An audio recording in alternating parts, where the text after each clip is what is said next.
أعوذ بالله من الشيطان الرجيم. بسم الله الرحمن الرحيم.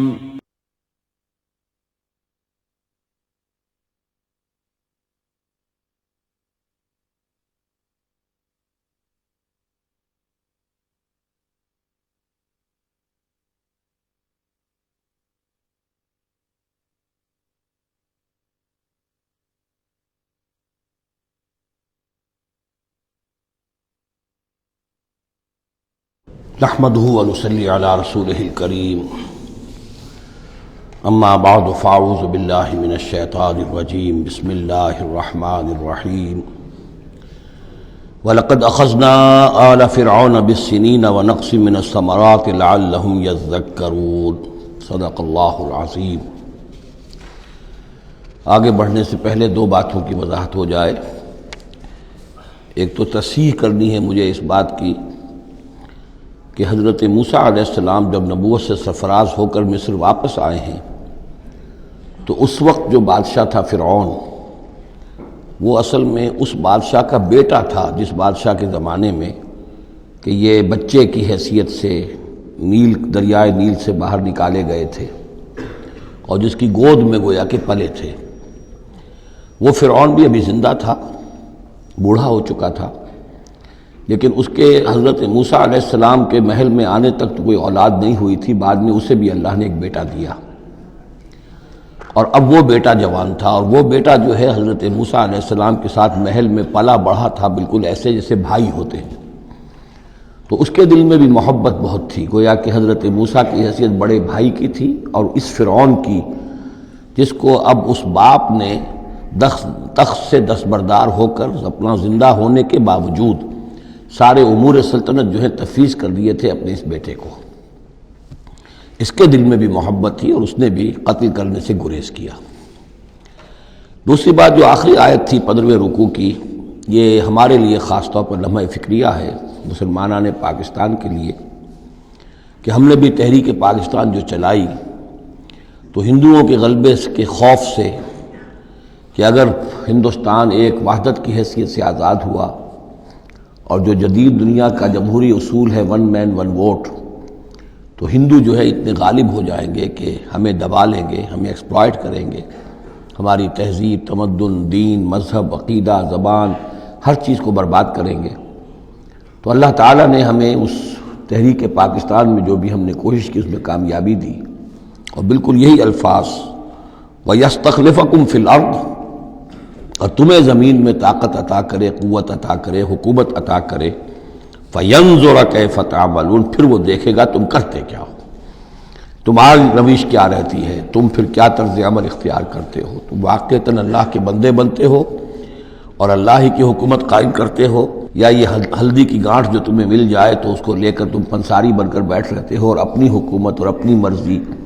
اور اپنی خواہشات کے مطابق وہ نظام وہاں کا چلاتے ہو۔ وَلَقَدْ أَخَذْنَا آلَ فِرْعَوْنَ، اور وہی قانون جو کہ سورہ انعام میں بھی آیا تھا، سورہ اعراف میں بھی، جب حضرت موسیٰ علیہ السلام آل فرعون کی طرف آئے تو اب یہ جو رد و قدح وہاں شروع ہوئی، تو اس دوران میں اللہ تعالیٰ نے قوم فرعون کے اوپر بہت سے چھوٹے چھوٹے عذاب بھیجنے شروع کیے تاکہ وہ ہوش میں آئیں، جاگیں۔ وَلَقَدْ أَخَذْنَا آلَ فِرْعَوْنَ، اور ہم نے پکڑا فرعون والوں کو بِالسِّنِينَ، بار بار قحط آ رہے ہیں، وَنَقْصٍ مِّنَ الثَّمَرَاتِ، اور فصلوں کی تباہی سے، لعلہم یذکرون، شاید کہ وہ نصیحت پکڑے۔ فَإِذَا جَاءَتْهُمُ الْحَسَنَةُ، جب بھی کبھی درمیان میں حالات بہتر ہو جاتے تھے، اچھی صورتحال ہوتی تھی، قالوا لنا هذه،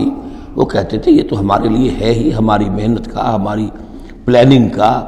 ہماری مساعی کا، ہماری جدوجہد کا ثمرہ ہے۔ وَإِن تُصِبْهُمْ سَيِّئَةٌ، اور جب انہیں کوئی تکلیف آتی تھی، یطیروا بموسیٰ ومن معہ، تو اسے سمجھتے تھے کہ یہ موسیٰ اور اس کے ساتھیوں کی نحوست کی وجہ سے ہے۔ الا انما طائرہم عند اللہ، آگاہ ہو جاؤ کہ ان کی نحوست، ان کی شوبی قسمت جو ہے وہ اللہ کے ہاتھ میں ہے۔ ولکن اکثرہم لا یعلمون، لیکن ان کی اکثریت علم نہیں رکھتی، سمجھتے نہیں۔ وقالوا مہما تأتنا بہ من آیۃ لتسحرنا بہا، اور وہ کہتے تھے بہت ہی چیلنجنگ انداز میں کہ اے موسیٰ، یہ تم اپنے جادو کے زور سے ہمارے اوپر جو جو چیزیں لا رہے ہو، جو مصیبتیں لا رہے ہو تاکہ تم ہم پر جادو کرو، فما نحن لک بمؤمنین، تو اس کے باوجود ہم ثابت قدم ہیں، صابر ہیں، ہم اپنے عقائد پر، اپنے نظام پر جمے ہوئے ہیں، ہم آپ کی بات ماننے والے نہیں ہیں۔ فارسلنا علیہم الطوفان، پھر ہم نے ان پر زیادہ بڑی مصیبتیں بھیجیں، طوفان و جراد اور ٹڈی دل جس سے کہ فصلیں چٹ ہو گئیں، القمل اور چچڑیاں، یہ قمل ہی سے ملتی جلتی شے جو ہے کھٹمل ہے ہماری، یہ جو انسان کے لیے پسو اور جس طریقے سے کہ اس کے خون کو چوستی ہیں، والضفادع اور میںڈک، اس کثرت سے میںڈک ہو گئے کہ جو برتن اٹھاؤ اس کے اندر سے میںڈک برآمد ہو رہا ہے، اور ظاہر بات ہے کہ پھر اس سے گھن آتی ہے، ہانڈی میں سے میںڈک پھدک کر نکل رہا ہے، والدمع اور خون کی بارش، آیات مفصلات، یہ ہم نے نشانیاں بھیجی وقفے وقفے سے، ساری ایک دم نہیں، ایک مرتبہ ایک نشانی ہے پھر دوسری نشانی ہے۔ فاستکبروا وکانوا قوما مجرمین، اس کے باوجود وہ استکبار پر اڑے رہے، اور وہ بڑی ہی اڑیل قوم تھے، مجرم قوم تھے۔ ولما وقع علیہم الرجس، اور جب ان پر وہ مصیبت آ جاتی تھی، یعنی یہ کہ ہوتے ہوتے اب ان کی جو اکڑ فونی ہے اس میں کم سے کم یہ کمزوری واقع ہو گئی، یہ نرمی واقع ہو گئی جو آگے آ رہی ہے۔ ولما وقع علیہم الرجس، جب ان پر وہ عذاب آتا تھا، قالوا یا موسیٰ، تو وہ حضرت موسیٰ سے کہتے تھے، ادع لنا ربک بما عہد عندک، اپنے رب کو پکارو، دعا کرو جو تمہارا اس سے قول و قرار ہے، تمہارا عہد ہے اس کے ساتھ،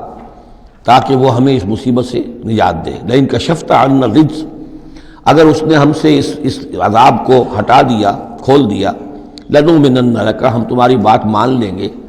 یہ ایمان کے ساتھ جب لام آتا ہے تو اس کے معنی وہ ایمان ایک عقیدے والا ایمان نہیں ہوتا، مان لیں گے، تمہاری بات مان لیں گے۔ ایک ہے ایمان بے کے ساتھ، آمنت باللہ و ملائکتہ و کتبہ، تو با کے ساتھ جب آتا ہے پورے وثوق کے ساتھ، یقین کے ساتھ، گہرے اعتماد کے ساتھ، اور ایک ہے کسی کی بات سرسری طور پر مان لینا، تو وہ پھر ایمان لام کے ساتھ ہوتا ہے۔ لنؤمنن لک، ہم آپ کی بات مان لیں گے، وَلَنُرْسِلَنَّ مَعَكَ بنی اسرائیل، اور آپ کے ساتھ ہم بنی اسرائیل کو اس ملک سے جانے دیں گے۔ اصل میں وہ کیوں نہیں جانے دینا چاہتے تھے؟ اس لیے کہ ان کے لیے وہ بڑی ہی چیپ لیبر تھی، ان کے غلاموں کی حیثیت تھی، اور بڑے بڑے بھاری کام ان سے کرواتے تھے۔ احرام مصر کی تعمیر میں نہ معلوم کتنے اسرائیلیوں کی ہڈیاں جو ہے وہ دفن ہیں،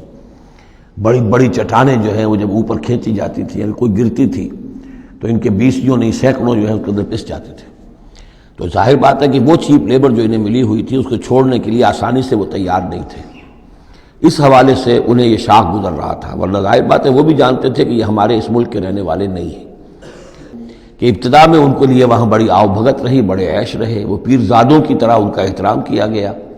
انہیں بہترین زمینیں دی گئیں۔ جوشن کا علاقہ کہلاتا ہے جو نیل کا ڈیلٹا ہے، جو سب سے زیادہ زرخیز علاقہ ہے، وہ ان کو دیا گیا، وہاں یہ لوگ جو زمیندار بنے۔ لیکن اس کے بعد جب وہ نیشنلسٹ ریولوشن آیا تو بات ساری جو ہے وہ الٹی ہو گئی، تو فرمایا کہ ہم بھیج دیں گے آپ کے ساتھ بنی اسرائیل کو۔ فلما کشفنا عنہم الرجس، لیکن جب ہم ان سے وہ مصیبت کو دور کر دیتے تھے، الی اجل ہم بالغوہ، ایک مدت تک کے لیے کہ جس تک وہ پہنچ جائیں، لیکن ظاہر بات ہے کہ ہر ایک چیز کے لیے ایک مدت ہے، اس کے اندر ہی وہ بات ختم ہوتی ہے۔ اذا ہم ینکثون، تو پھر وہ اپنے عہد سے پھر جاتے تھے، اپنا وہ وعدہ جو تھا وہ اس کو توڑ دیتے تھے۔ فانتقمنا منہم، اب now cutting a long story short, بس ہم نے ان سے انتقام لیا۔ فاغرقناہم فی الیم، اور ہم نے انہیں سمندر میں غرق کر دیا۔ بانہم کذبوا بآیاتنا، اس لیے کہ انہوں نے ہماری آیات کو جھٹلایا، وکانوا عنہا غافلین، اور یقیناً وہ ہماری ان آیات سے تغافل برتتے رہے۔ وَأَوْرَثْنَا الْقَوْمَ الَّذِينَ كَانُوا يُسْتَضْعَفُونَ مَشَارِقَ الْأَرْضِ وَمَغَارِبَهَا الَّتِي بَارَكْنَا فِيهَا، اور وارث بنا دیا ہم نے اس زمین کے مشرق و مغرب کا جس کو کہ ہم نے بابرکت بنایا ہے۔ یہاں میں مشارق الارض آ کر ذرا بات کے سمجھنے میں مشکل ہو جاتی ہے، یہ خاص ایک ترتیب ہے رزم کے حوالے سے۔ مراد یہ ہے کہ اس زمین کا وارث بنا دیا جس زمین کو ہم نے بابرکت بنایا ہے، اس کے مشرق اور مغرب پر قبضہ دلا دیا اس قوم کو کہ جس کو دبا لیا گیا تھا۔ یہ زمین فلسطین ہے، ارض فلسطین، اس لیے کہ قرآن مجید میں بھی ہے الذی بارکنا حولہ، سبحان الذی اسری بعبدہ لیلا من المسجد الحرام الى المسجد الاقصی الذی بارکنا حولہ لنریہ من آیاتنا۔ تو یہ سرزمین فلسطین جو ہے یہ اس اعتبار سے بھی مبارک ہے کہ سینکڑوں انبیاء یہاں رہے اور دفن ہوئے، حضرت ابراہیم علیہ السلام کے بعد سے لے کر، اور یہ کہ نہ معلوم کتنے طویل عرصے تک یہ انبیاء کا مدفن بھی رہا اور ان کا مسکن بھی رہا۔ پھر یہ کہ بڑی زرخیز علاقہ بھی ہے۔ تو ہم نے اس قوم کو کانوا یستضعفون، جو دبا لیے گئے تھے مصر میں، جو دبے ہوئے تھے پسے ہوئے تھے، ان کو وارث بنا دیا اس زمین کے مشرق اور مغرب کا، مشارق الارض و مغاربها التی بارکنا فیہا، جس میں ہم نے برکتیں رکھی ہیں۔ وتمت کلمۃ ربک الحسنی علی بنی اسرائیل، اور تیرے رب کی اچھی بات، اچھا وعدہ بنی اسرائیل کے حق میں پورا ہو گیا، بما صبروا، جو صبر انہوں نے کیا، یعنی جو بھی سختیاں آئیں حضرت موسیٰ علیہ السلام کے ساتھ، جو بھی لوگ ان میں سے ایمان لائے تھے انہوں نے واقعتاً ثابت قدمی دکھائی، اور یہ کہ اس صبر کی وجہ سے اللہ تعالیٰ کا وعدہ ان پر پورا ہوا۔ وَدَمَّرْنَا مَا كَانَ يَصْنَعُ فِرْعَوْنُ وَقَوْمُهُ، اور ہم نے تباہ و برباد کر دیا جو کچھ کے بنایا تھا فرعون نے اور اس کی قوم نے، وَمَا كَانُوا يَعْرِشُونَ، اور جو وہ اونچے اونچے کرتے تھے، محل بناتے تھے یا کچھ اور اونچی اونچی ٹٹیاں چڑھاتے تھے اپنے انگوروں کی بیلوں کے لیے، ان سب کو ہم نے جو ہے ختم کر کے رکھ دیا۔ اب یہ جو تھا ان کا سفر مصر سے اور جو یہ صحرائے سینا تک آئے، اس کا تذکرہ جو ہے کئی مرتبہ اس سے پہلے مدنی صورتوں میں بھی آ چکا ہے، لیکن اب کچھ واقعات وہ بیان ہو رہے ہیں کہ جو اس ایکسوڈس کے بعد، اسے ایکسوڈس کہتے ہیں، کتاب الخروج، یعنی یہ جو باب ہے اولڈ ٹیسٹمنٹ کا، ایکسوڈس، نکلنا، مصر سے نکلنا، اس کے حالات۔ وجاوزنا ببنی اسرائیل البحر، اور پار اتار دیا ہم نے بنی اسرائیل کو سمندر کے یا دریا کے، فَأَتَوْا عَلَىٰ قَوْمٍ، تو ان کا گزر ہوا، پہنچے وہ ایک ایسی قوم پر، یعکفون علی اصنام لہم، جو اعتکاف کرتے تھے اپنے اپنے بتوں کا۔ یہ لفظ ذرا یہاں پر نوٹ کیجئے، اعتکاف کرنا۔ اصل میں جو فلسفہ ہے بت پرستی کا، جسے کہ آج کے دور میں ڈاکٹر رادھا کرشنن، جو ایک زمانے میں ہندوستان کے صدر بھی رہے ہیں، بہت بڑے فلسفی تھے،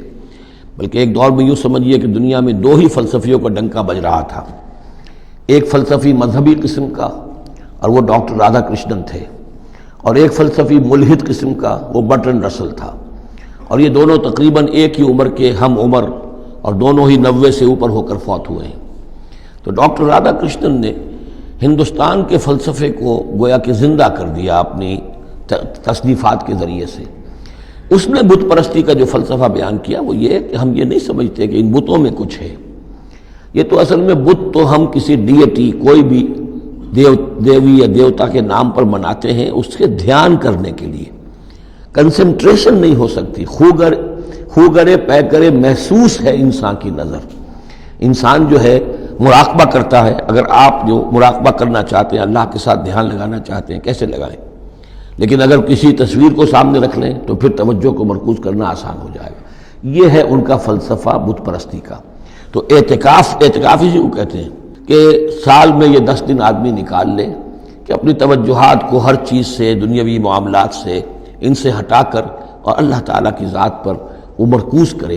ذکر پر، توجہ پر اور دعا پر، مناجات پر، یہ اعتکاف ہے۔ تو انہوں نے بت اپنے بنائے ہوئے تھے اور ان بتوں کا اعتکاف کرتے تھے۔ قالوا یا موسیٰ اجعل لنا الہا کما لہم آلہہ، انہوں نے کہا کہ اے موسیٰ ہمارے لیے بھی کوئی الہ بنا دو، معبود بنا دو، کوئی ایسی نشانی ہو جس کو کہ ہم ذریعہ بنائیں، اس کے اوپر اعتکاف کریں، گیان دھیان کا مرکز اس کو بنا لیں۔ قال انکم قوم تجہلون، حضرت موسیٰ نے فرمایا کہ تم جہل کا ارتکاب کر رہے ہو، کیا بات کہہ رہے ہو؟ ان ہؤلاء متبر ما هم فیہ، یہ لوگ جس چیز میں ہیں یہ تو ہلاک ہونے والے ہیں، برباد ہونے والے ہیں۔ وباطل ما كانوا يعملون، اور جو کچھ یہ کر رہے ہیں وہ سب باطل ہے، اس کی کوئی حقیقت نہیں ہے۔ قال غیر اللہ ابغیکم الہا، حضرت موسیٰ نے فرمایا کہ کیا میں اللہ کے سوا تمہارے لیے کوئی الہ تلاش کروں؟ وہو فضلکم علی العالمین، اور اس نے تو تمہیں فضیلت دی ہے تمام جہان والوں پر۔ وَإِذْ أَنْجَيْنَاكُمْ مِنْ آلِ فِرْعَوْنَ، اور ذرا یاد کرو جب کہ ہم نے تمہیں نجات دی آل فرعون سے۔ یسومونکم سوء العذاب، یہ الفاظ جو کہ تم سورہ بقرہ میں بھی آئے ہیں اور اس کے بعد بھی آئے ہیں۔ یسومونکم سوء العذاب، وہ تمہیں مبتلا کیے ہوئے تھے بدترین عذاب میں۔ یقتلون ابناءکم ویستحیون نساءکم، وہ قتل کر ڈالتے تھے تمہارے بیٹوں کو اور زندہ رکھتے تھے تمہاری بیٹیوں کو۔ وفی ذالکم بلاء من ربکم عظیم، اور یقیناً اس میں تمہاری رب کی طرف سے بہت بڑی آزمائش تھی۔ ووعدنا موسیٰ 30 لیلۃ، اور ہم نے بلایا موسیٰ کو 30 راتوں کے لیے، عام طور پر دن رات، لیکن یہ کہ عربی میں جو محاورہ ہے وہ رات کا ذکر کرتے ہیں، 30 راتوں کے لیے۔ وَأَتْمَمْنَاهَا بِعَشْرٍ، روایات سے معلوم ہوتا ہے کہ اولین جو تھی طلبی وہ 30 رات کے لیے ہوئی تھی، لیکن اس میں جو چلہ تھا جو حضرت موسیٰ علیہ السلام کو کاٹنا تھا، اس میں روزہ بھی تھا مسلسل 30 دن کا، تو اس میں یہ ہے کہ کسی وقت ان سے ضبط نہیں ہو سکا، اور مسواک کر لی تھی، وہ جو روزے کی وجہ سے منہ کے اندر ایک طرح کی بو پیدا ہو جاتی ہے، اس کو برداشت نہ کر سکے، تو اس کی پاداش میں، اب یہ روایات ہیں، میں نہیں کہہ سکتا کہ کس حد تک ان میں صحت ہے۔ فَأَتْمَمْنَاهَا بِعَشْرٍ، تو مکمل کر دیا ہم نے اس مدت کو 10 دن سے، اور فَتَمَّ مِيقَاتُ رَبِّهِ 40 لَيْلَةً، تو وقت مدت پوری ہو گئی اس کے رب کی، یعنی 40 راتیں۔ یہیں سے ہمارے ہاں تصوف میں اہل صوفیہ نے 40 کا یہ چلہ کشی، 40 دن 40 رات کا چلہ کاٹنا، یہ جو ہے نکالا ہے۔ وقال موسیٰ لأخیہ ہارون، اور کہا موسیٰ نے اپنے بھائی ہارون سے علیہ السلام، اخلفنی فی قومی، آپ میری نیابت کیجئے میری قوم میں جا رہا ہوں، مجھے اللہ تعالیٰ نے طلب فرمایا کوہ طور پر، واصلح، اور دیکھیے اصلاح کرتے رہیے، ولا تتبع سبیل المفسدین، اور فساد مچانے والوں کے راستے کی پیروی نہ کیجیے گا۔ ولما جاء موسیٰ لمیقاتنا، اور جب موسیٰ پہنچے ہمارے وقت مقرر پر، وکلمہ ربہ، اور ان سے کلام کیا ان کے رب نے، قال رب ارنی انظر الیک، انہوں نے درخواست کی پروردگار مجھے اپنا دیدار عطا فرما، مجھے دکھا کہ میں تجھے دیکھوں۔ قال لن ترانی، اللہ نے فرمایا تم مجھے ہرگز نہیں دیکھ سکتے، ولکن انظر الی الجبل، لیکن ذرا اس پہاڑ کو دیکھو، فإن استقر مکانہ، اگر وہ اپنی جگہ پر کھڑا رہ جائے، برداشت کر جائے ہماری تجلی کو، فسوف ترانی، تو تم بھی سوچنا کہ شاید ہمیں دیکھ سکو۔ فلما تجلی ربہ للجبل، جب اللہ نے اپنی تجلی ڈالی پہاڑ پر، اب یہ جلی کہتے ہیں روشن چیز کو، جلی شے روشن، تجلی یہ باب تفاعل ہے، کسی شے کا خود روشن ہو جانا، تو اللہ تعالیٰ کی یہ ذات کی تجلی ہے کہ جو پہاڑ پر ڈالی گئی، جعلہ دکن، جس سے کہ وہ پہاڑ جو ہے وہ بالکل ریزہ ریزہ ہو گیا۔ وخر موسیٰ صاعقا، اور حضرت موسیٰ علیہ السلام بھی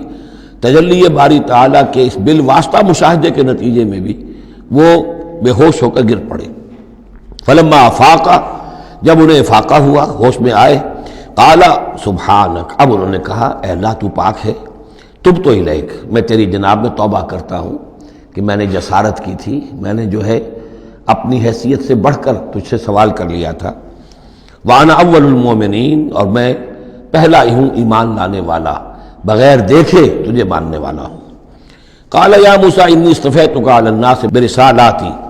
اللہ نے فرمایا موسیٰ میں نے تمہیں چن لیا ہے لوگوں پر، تمام انسانوں میں سے تمہیں چنا ہے، پسند کیا ہے اپنے پیغام کے لیے، رسالات کے لیے، وبکلامی، اور اپنے کلام کے لیے۔ یہ خاص مقام ہے، امتیازی مقام ہے حضرت موسیٰ کا۔ کلم اللہ موسیٰ تکلیم، فخذ ما آتیتک وکن من الشاکرین، تو لے لو جو میں تمہیں دے رہا ہوں اور بن جانا شکر کرنے والوں میں، یعنی یہ الواح جو ہے جو ہم دے رہے ہیں اس میں احکام لکھے ہوئے ہیں، یہ تم لے لو اور ان کا حق ادا کرو۔ وَكَتَبْنَا لَهُ فِي الْأَلْوَاحِ، اور ہم نے لکھ دیا اس کے لیے تختیوں پر، وہ پتھر کی تختیاں، مِن كُلِّ شَيْءٍ مَوْعِظَةً، ہر طرح کی نصیحت، وَتَفْصِيلًا لِكُلِّ شَيْءٍ، اور ہر طرح کے احکام کی تفصیل، یعنی جو بنیادی احکام ہیں، موٹے موٹے احکام ہیں، یوں سمجھیے کہ وہ در حقیقت ایک طرح سے ڈینجر سگنلز ہیں۔ اگر آپ کسی پہاڑی راستے پر جا رہے ہو تو جگہ جگہ آپ کو نشانات ملتے ہیں کہ ذرا یہاں بچ کے گزرنا، تو شریعت خداوندی جو ہے وہ بھی در حقیقت انسانی تمدن کا جو پیچیدہ سفر ہے اس میں ڈینجر کوشنز ہیں، ڈینجر سگنلز ہیں، یہاں اس سے ذرا دور رہنا، اس سے ذرا ہٹ کر رہنا، اس کے اندر اندر آدمی جو ہے وہ اپنی محنت کرے، کوشش کرے، جد و جہد کرے، مباحات کے دائرے کے اندر جو بھی اس کا ہے چوائس اس کو اختیار کر لے، لیکن جو محرمات ہیں وہ حدود ہیں، تلک حدود اللہ فلا تقربوها۔ تو شریعت کی جو آسمانی شریعت ہے اصل بنیاد یہی ہے کہ زندگی کے ہر گوشے سے متعلق چند موٹے موٹے احکام دے دیے، اس کے اندر جو ہے وہ کھلا چھوڑ دیا انسان کو کہ اب اس کے اندر اپنی سمجھ سے، اپنے اجتہاد سے، اپنی کوشش سے، اپنی عقل کو بروئے کار لا کر کام کرو۔ وَكَتَبْنَا لَهُ فِي الْأَلْوَاحِ مِنْ كُلِّ شَيْءٍ مَوْعِظَةً وَتَفْصِيلًا لِكُلِّ شَيْءٍ فَخُذْهَا بِقُوَّةٍ، تو اے موسیٰ اس کو تھام لو مضبوطی کے ساتھ، وَأَمُرْ قَوْمَكَ، اور اپنی قوم کو بھی حکم دو، يَأْخُذُوا بِأَحْسَنِهَا، کہ وہ اسے پکڑیں، اس کو تھامیں اس کی بہترین صورت کے اندر۔ اس کے مراد کیا ہے کہ ہر معاملے کے اندر درجے ہوتے ہیں۔ آپ کو ایک چیز بتائی جا رہی ہے، اس میں ایک درجہ اونچا ہے، ایک اس سے کمتر ہے، آپ اونچے سے اونچے درجے کی طرف آنے کی کوشش کیجیے۔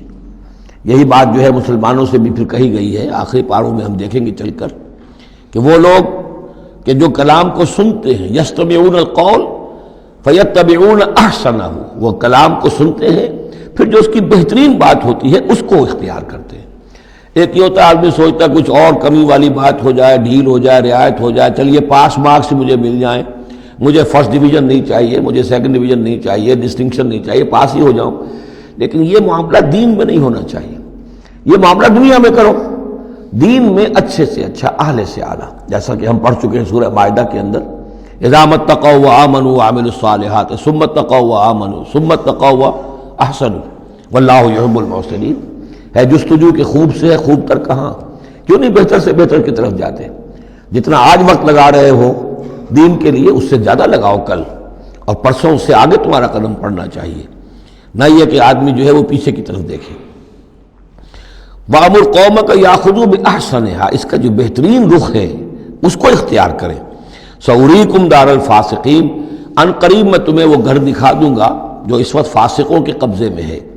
یعنی یہاں جو کچھ ہوا ہے، کوہ طور جو ہے وہ سمجھ لیجئے کہ وہ سینائی پیننسلا کا جو ساؤدرن ٹپ ہے وہاں پر ہے تقریباً کوہ طور۔ تو گویا کہ خلیج سویز کو کراس کیا یا کہیں سے کسی جھیل کو کراس کر کے مصر سے آئے سینائی پیننسلا میں، پھر یہ کہ خلیج سویز کے ساتھ ساتھ ہو کر ساؤدرن ٹپ تک پہنچ گیا پورا قافلہ، یہاں پڑاؤ رہا ان کا طویل عرصے تک، اور یہیں پر پھر حضرت موسیٰ علیہ السلام طلب کیے گئے کوہ طور پر، وہاں سے اب واپس آ گئے۔ اب ان سے کہا گیا کہ آگے بڑھو، اور خلیج عقبہ کے ساتھ ساتھ ہو کر داہنی جو ہے کھاڑی جو ہے ریڈ سی کی، اس سے آگے بڑھو اور فلسطین میں جا کے اب تمہیں جنگ کرنی ہے، تمہارا وہ ملک جو ہے جو تم چھوڑ کر آئے تھے تقریباً یوں سمجھیے کہ 700-800 برس پہلے یا اس کے آس پاس، اب اس کے اوپر قبضہ ہے مشرکوں کا، کافروں کا، جاہلوں کا۔ اب اس اپنی سرزمین کو ان سے آزاد کرانے کے لیے اب تمہیں جہاد کرنا ہے، وہ جس کا ذکر ہم سورہ مائدہ میں پڑھا ہے، تو اس کا یہاں پر تذکرہ ہو رہا ہے۔ سوریکم دار الفاسقین، یعنی وہ فلسطین تک اب میں تمہیں لے جاؤں گا اور تمہیں دکھا دوں گا وہ جگہ جو تمہارا اصل مسکن ہے، اور اس کے لیے یہ ہے کہ تمہیں اب ان فاسقوں کو وہاں سے نکالنا ہوگا۔ سأصرف عن آیات الذین یتکبرون فی الارض بغیر الحق، میں پھیر دوں گا اپنی آیات سے ان لوگوں کے رخ کو جو زمین میں ناحق تکبر کرتے ہیں، یعنی یہ خود اللہ تعالیٰ فرما رہے ہیں جن کے اندر تکبر ہے میں خود ان کا رخ پھیر دیتا ہوں، وہ ہماری آیات کو دیکھتے ہی نہیں، سمجھتے ہی نہیں، اس لیے کہ تکبر ہے۔ تکبر وہ شے ہے جو اللہ کو سب سے زیادہ ناپسند ہے۔ فرمایا گیا ہے ایک حدیث میں، حدیث قدسی میں، الکبر ردائی، تکبر میری چادر ہے۔ تو اگر کوئی اور تکبر کرتا ہے تو گویا کہ میری چادر میرے شانے سے وہ گھسیٹ رہا ہے، تو اس کے خلاف میرا اعلان جنگ ہے۔ ایک اور حدیث میں فرمایا لن يدخل الجنہ من کان فی قلبہ مثقال حبۃ من کبر، جنت میں کبھی داخل نہیں ہو سکے گا وہ شخص جس کے دل میں دانے کے برابر بھی تکبر ہے۔ تکبر سب سے بڑا روگ ہے۔ تو جن لوگوں کے اندر تکبر ہے ہم ان کا رخ پھیر دیتے ہیں اپنی آیات سے، ہم انہیں اس کا اہل نہیں سمجھتے کہ وہ ہماری آیات کو سمجھیں اور دیکھیں۔ وَإِن يَرَوْا كُلَّ آیَةٍ لَا يُؤْمِنُوا بِهَا، اور اگر وہ سرسری طور پر دیکھ بھی لیں، ساری نشانیاں دیکھ لیں، تب بھی وہ ایمان لانے والے نہیں ہیں۔ وَإِن يَرَوْا سَبِيلَ الرُّشْدِ لَا يَتَّخِذُوهُ سَبِيلًا، اور اگر وہ دیکھ بھی لیں کامیابی کا اور سعادت کا اور ہدایت کا راستہ، تب بھی اس راستے کو اختیار نہیں کریں گے۔ وَإِن يَرَوْا سَبِيلَ الْغَيِّ يَتَّخِذُوهُ سَبِيلًا، اور جب بھی ان کے سامنے آئے گا کجی کا راستہ، ٹیڑھ کا راستہ، گمراہی کا راستہ، اسے وہ اختیار کریں گے۔ یعنی یہ ساری چیزیں ان کی کس وجہ سے ہیں کہ ان کے دلوں میں تکبر ہے۔ ذالک بانہم کذبوا بآیاتنا، یہ اس لیے کہ انہوں نے ہماری آیات کو جھٹلایا اپنے تکبر کی بنیاد پر، وکانوا عنہا غافلین، اور اس سے تغافل برتتے رہے۔ والذین کذبوا بآیاتنا ولقاء الآخرۃ، اور جو لوگ بھی جھٹلائیں گے ہماری آیات کو اور آخرت کی ملاقات کو، حبطت اعمالہم، ان کے سارے اعمال حبط ہو جائیں گے۔ اپنی جگہ وہ بڑی نیکیاں کما رہے ہوں، جیسے کہ قریش مکہ تھے، ہم کعبے کی خادم ہیں، کعبے کی خدمت کر رہے ہیں، کعبے کو صاف رکھتے ہیں، حاجیوں کو دودھ پلاتے ہیں، پانی پلاتے ہیں، ان کے سارے عمل حقارت ہو جائیں گے۔ هل یجزون الا ما كانوا یعملون، اور ان کو نہیں دیا جائے گا بدلے میں مگر وہی کچھ جو وہ کرتے تھے۔ واتخذ قوم موسیٰ من بعدہ من حلیہم عجلا جسدا لہ خوار، اور بنا لیا موسیٰ کی قوم نے ان کے بعد، حضرت موسیٰ علیہ السلام جب چلے گئے کوہ طور پر تو پیچھے یہ ایک فتنہ اٹھا ہے، سامری، یہ سامری جو ہے اس نے فتنہ اٹھایا، اور جو کچھ ان لوگوں کے پاس، اسرائیلیوں کے پاس، جو ان قبطیوں کے زیورات بہت سے رکھے ہوئے تھے امانتاً، وہ بھی جانتے تھے کہ یہ قوم، یہ چونکہ ابراہیم کی نسل میں سے ہیں تو یہ امانت دار ہیں۔ جب یہ وہاں سے چلے تو وہ سارے جو ہیں وہ زیورات بھی وہ لے کر آ گئے تھے اپنے دشمنوں کے، ان زیورات کو لے کر اس نے گلایا، آگ میں تبایا، گلایا، اور اس سے ایک بچھڑے کی شکل بنائی، اور کچھ ایسی کاریگری رکھی کہ اس میں سے ہوا جب گزرتی تھی ایسے سوراخ رکھ دیے کہ اس میں سے ایسی آواز آتی تھی جیسے کہ بچھڑا جو ہے وہ بول رہا ہے، اور اس نے کہا یہ ہے تمہارا خدا۔ یہ موسیٰ تو بھول گیا، موسیٰ کو مغالطہ ہو گیا، وہ کہاں گیا ہے، کس خدا سے ملنے گیا، خدا تو یہ ہے۔ اور اس میں بھی ایک اور بات دوسری جگہ پر آ جائے گی، یہاں تو نہیں ہے، کہ حضرت موسیٰ علیہ السلام اصل میں اپنے اشتیاق اور محبت اور شوق اور جذبے کی وجہ سے قبل از وقت چلے گئے تھے، جو وقت معین تھا کوہ طور پر آنے کا اس سے پہلے۔ تو اللہ نے جواب طلبی کی تھی، ما عجلک عن قومک یا موسیٰ، اے موسیٰ اپنی قوم کو چھوڑ کر پہلے کیسے آ گئے ہو؟ اور انہوں نے جواب دیا، اجلت الیک رب لترضیٰ، پروردگار میں جلدی آیا تاکہ تو راضی ہو جائے، تو میرا شوق دیکھ، میرا اشتیاق دیکھ، تیری محبت، تجھ سے گفتگو اور کلام کی جو میرے اندر شوق ہے اس کی وجہ سے آیا ہوں۔ تو گویا کہ وہ تو شاباش کی توقع رکھتے تھے، یہاں ڈانٹ پڑ گئی، ما عجلک عن قومک یا موسیٰ قال عجلت الیک رب لترضیٰ، لیکن اللہ نے فرمایا فإنا فتنا قومک من بعدک، تمہاری اس عجلت کی وجہ سے ہم تمہاری قوم کو تمہارے بعد فتنے میں ڈال چکے ہیں۔ تو جلدی خیر کے لیے بھی نہیں کرنی چاہیے، خیر کے کام کو بھی عین وقت پر سہج پکے سو میٹھا ہو۔ تو اس اضلهم سامری نے انہیں گمراہ کر دیا ہے، وہ تذکرہ ہو رہا ہے۔ من حلیہم، زیوروں سے، عجلاً جسداً، ایک بدن سا بنایا بچھڑے کا سا، لہو خوار، جس میں گائے کی سی آواز آتی تھی۔ الم یروا انہ لا یکلمہم، کیا انہوں نے یہ نہیں غور کیا کہ وہ نہ ان سے بات کر سکتا ہے، وہ گدھے کی سی یا گھوڑے کی سی یا بچھڑے کی سی آواز سے تو کوئی بات نہیں بنتی، ولا یہدیہم سبیلا، نہ انہیں وہ کوئی راستہ بتا سکتا ہے، اتخذوہ وکانوا ظالمین، انہوں نے اسی کی عبادت شروع کر دی، اسے معبود بنا لیا، اور وہ تھے بہت ظالم۔ ولما سقط فی ایدیہم ورأوا انہم قد ضلوا، اور جب ان کے ہاتھوں کے طوطے اڑ گئے، پچھتاوا ہوا، یعنی ان میں سے بھی گویا کہ 3 حصوں میں قوم تقسیم ہو گئی۔ ایک قوم، بڑا حصہ قوم کا وہ رہا جو اس گناہ میں شریک نہیں ہوا، ایک حصہ وہ تھا کہ جو کچھ دیر کے لیے شریک رہا لیکن فوراً ہوش میں آ گیا بعد میں، تیسرا حصہ وہ تھا جو حضرت موسیٰ علیہ السلام کی واپسی تک اس پر اڑا رہا، جازم رہا۔ تو یہاں اس درمیانی طبقے کا ذکر ہو رہا ہے، وَلَمَّا سُقِطَ فِي أَيْدِيهِمْ وَرَأَوْا أَنَّهُمْ ضَلُّوا، جب ان کے ہاتھوں کے طوطے اڑ گئے، ان کے پچھتاوا طاری ہوا، اور انہوں نے سوچا ہم تو گمراہ ہو گئے، یہ ہم کیا کر بیٹھے۔ قَالُوا لَئِن لَّمْ يَرْحَمْنَا رَبُّنَا، انہوں نے کہا کہ اگر ہمارے رب نے ہم پر رحم نہ فرمایا، وَيَغْفِرْ لَنَا، اور اگر ہمیں بخش نہ دیا، لَنَكُونَنَّ مِنَ الْخَاسِرِينَ، تو ہم تو ہو جائیں گے بہت خسارے والوں میں سے۔ وَلَمَّا رَجَعَ مُوسَىٰ إِلَىٰ قَوْمِهِ غَضْبَانَ أَسِفًا، تو جب موسیٰ لوٹے اپنی قوم کے پاس، غضبان اسفا، غضبان یہ فعلان کے وزن پر، رحمان کے وزن پر، نہایت غضبناک۔ حضرت موسیٰ علیہ السلام کا مزاج بھی جلالی تھا، پھر یہ کہ اتنی بڑی گمراہی، اور یہ اللہ تعالیٰ نے کوہ طور ہی پر بتا دیا تھا کہ تمہاری قوم پیچھے فتنے میں پڑ چکی ہے اور وہ گمراہ ہو چکی ہے۔ فَإِنَّا فَتَنَّا قَوْمَكَ مِن بَعْدِكَ وَأَضَلَّهُ السَّامِرِي، تو وہاں سے آئے ہی ہیں تو غضبناک تھے، غضبان اسفا، نہایت افسوس میں بھی اور سخت غضبناک۔ قال بئس ما خلفتمونی من بعدی، یہ خطاب حضرت ہارون سے بھی ہو سکتا ہے اور اپنی پوری قوم سے بھی ہو سکتا ہے۔ بری ہے میری نیابت جو تم نے کی ہے میرے بعد، عاجلتم امر ربکم، تم نے اپنے رب کے معاملے کے اندر جلدی کی، میرا انتظار کرتے، اگر اس نے کچھ بنا ہی دیا تھا، کوئی شوبدہ دکھایا تھا، میرے آنے تک انتظار کر لیتے، میں تمہیں بتاتا اس کی حقیقت کیا ہے۔ وَأَلْقَى الْأَلْوَاحَ، اور انہوں نے وہ جو تختیاں لے کر آئے تھے کوہ طور سے تورات والی، وہ تو ایک طرف ڈال دیں۔ وَأَخَذَ بِرَأْسِ أَخِيهِ يَجُرُّهُ إِلَيْهِ، اور غضبناک ہو کر اپنے بھائی حضرت ہارون علیہ السلام کے سر کے بال پکڑ لیے اور اپنی طرف کھینچا غصے میں، یہ تم نے کیا کیا؟ میرے پیچھے یہ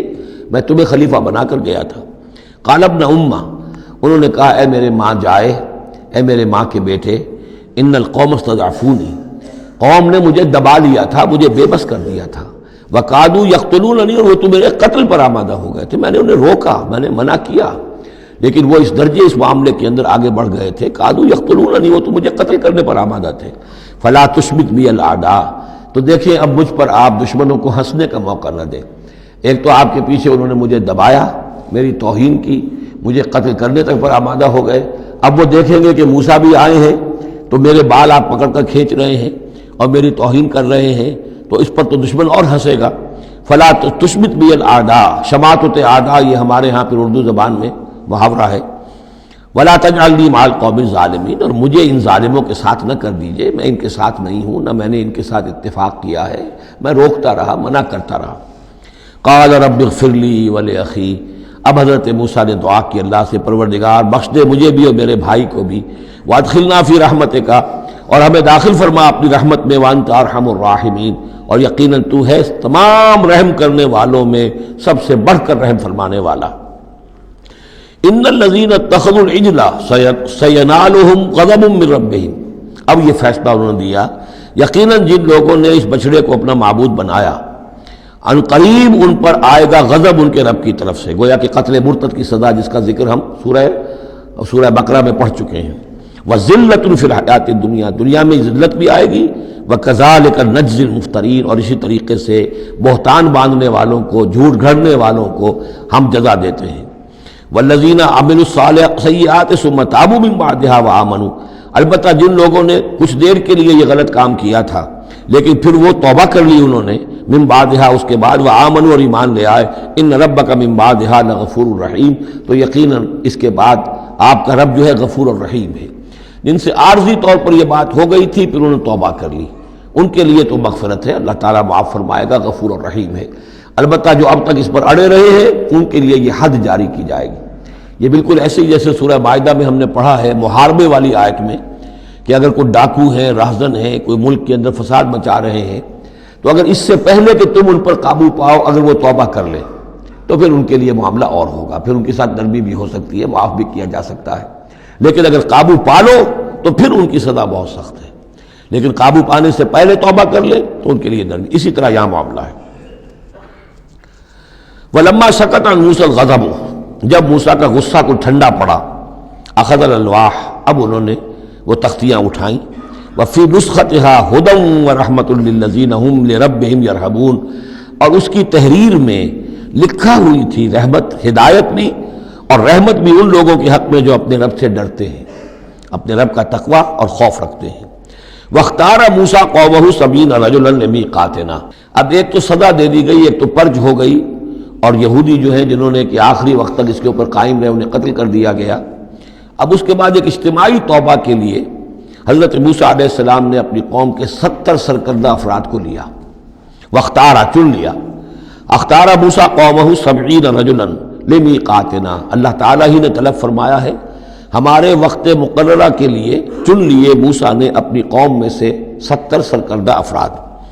فلما اخذتهم الرجفۃ، جب وہ آئے ہیں کوہ طور پر یا اس کے قریب تو ان کے اوپر کپ کپی طاری ہو گئی یا زلزلے نے آ پکڑا، یعنی وہ ایک سخت ترین جو ہے ان کے لیے پھر خوفناک صورت پیدا کر دی گئی۔ قال رب، حضرت موسیٰ نے عرض کیا پروردگار، لو شئت اہلکتہم من قبل وإیایا، اگر تیری مشیت یہی تھی تو اس سے پہلے ہی ہمیں بھی ہلاک کر سکتا تھا، مجھے بھی کر سکتا تھا، انہیں بھی کر سکتا تھا۔ خطا کار تو ہم ہیں، غلطی ہوئی ہے، لیکن بہرحال ہم نے اتنا بڑا کفارہ بھی دے دیا ہے، اپنی قوم کے اتنے لوگوں کو اپنے ہاتھوں ذبح بھی کیا ہے، لیکن یہ کہ اگر ہلاک ہی کرنا تھا جو اس وقت شکل ہو رہی ہے تو پہلے قدم پر بھی تو ہلاک کر سکتا تھا۔ لو شئت اہلکتہم من قبل وإیایا، اگر تو چاہتا تو ہلاک کر دیتا ان سب کو بھی اور مجھے بھی۔ اتہلکنا بما فعل السفہاء منا، کیا تم ہمیں ہلاک کر دے گا ہمارے کچھ بے وقوف لوگوں کی حرکت کی وجہ سے؟ ہمارے ہاں کچھ بیوقوف تھے جنہوں نے حرکت کی تھی، اور ان کی وجہ سے کیا پوری قوم کو ہلاک کر دے گا؟ ان ہی الا فتنتک، نہیں یہ تیری طرف سے ایک آزمائش ہے۔ تضل بہا من تشاء، تو گمراہ کرتا ہے اس کے ذریعے سے جس کو چاہتا ہے، وتہدی من تشاء، اور ہدایت دیتا ہے جس کو چاہتا ہے۔ انت ولینا، تو ہمارا ولی ہے، ہمارا ساتھی ہے، پشت پناہ ہے، مولا ہے۔ فاغفر لنا، بس ہمیں بخش دے، ہماری گناہ کو معاف فرما، ورحمنا، ہم پر رحم فرما، وانت خیر الغافرین، اور یقیناً تمام بخشنے والوں میں تو سب سے بہتر بخشنے والا ہے۔ واکتب لنا فی ہذہ الدنیا حسنہ وفی الآخرہ، ہمارے لیے اس دنیا کی زندگی میں بھی حسنہ لکھ دے، طے کر دے۔ اب دیکھیے یہ دعا کر رہے ہیں حضرت موسیٰ اپنی قوم کے لیے، بنی اسرائیل کے لیے، واکتب لنا فی ہذہ الدنیا حسنۃ وفی الآخرہ، وہی الفاظ، ربنا آتنا فی الدنیا حسنۃ وفی الآخرۃ حسنۃ وقنا عذاب النار۔ تو لکھ دے، طے کر دے کہ ہمارے لیے دنیا میں بھی حسنہ ہو، آخرت میں بھی۔ انا ہدنا الیک، ہم تیری جناب میں توبہ کرتے ہیں، رجوع کرتے ہیں، جو خطا ہو گئی ہے اس کا اعتراف کرتے ہوئے معافی چاہتے ہیں۔ قال عذابی اصیب بہ من اشاء، اللہ نے فرمایا جہاں تک میرے عذاب کا تعلق ہے وہ تو اس میں تو میں مبتلا کروں گا جس کو چاہوں گا۔ ورحمتی وسعت کل شیء، تم رحمت کا سوال کر رہے ہو تو ایک رحمت تو میری وہ ہے جو ہر شے کے شامل حال ہے، ہر شے کا وجود میری رحمت سے ہے، اس کا بقا میری رحمت سے ہے، اس کا تسلسل میری رحمت سے ہے۔ ایک تو رحمت عامہ ہے جو تمام مخلوقات کو شامل ہے، تمام مخلوقات جو ہے اس میں سے حصہ پا رہی ہیں۔ ورحمتی وسعت کل شیء فساکتبھا، اب یہاں مراد ہے خاص رحمت جس کے لیے تم کہہ رہے ہو، وہ تو میں لکھ دوں گا ان لوگوں کے لیے۔ اب یہ بہت اہم مقام یہاں آ رہا ہے، وہ اپنی رحمت میں خاص کر دوں گا، لکھ دوں گا، للذین یتقون، جو تقوی کی روش اختیار کریں، ویؤتون الزکاۃ، اور زکوٰۃ دیتے رہیں، والذین ھم بآیاتنا یؤمنون، اور جو لوگ ہماری آیات پر ایمان پختہ رکھیں، الذین یتبعون الرسول النبی الامی الذی یجدونہ مکتوبا عندہم فی التوراۃ والانجیل، جو اتباع کریں گے ہمارے امی نبی کی، جس کا کو رسول بنا کر بھیجا جائے گا، رسول نبی امی کا اتباع کریں گے، جسے وہ پائیں گے، الذی یجدونہ، جسے پائیں گے لکھا ہوا، مکتوباً عندہم، ان کے پاس، اپنے پاس، فی التوراۃ والانجیل، کہ وہ ان کے پاس اس کی پیشن گوئیاں، اس کے حالات، اس کی علامات تورات اور انجیل دونوں میں ہوں گی۔ تو جو لوگ ان کا اتباع کریں گے، نبی امی محمد الرسول اللہ صلی اللہ علیہ وسلم امیین میں سے اٹھائے گئے، اور آپ واقعتاً اس قوم میں سے تھے جس کے پاس کوئی کتاب نہیں تھی، کوئی شریعت نہیں تھی،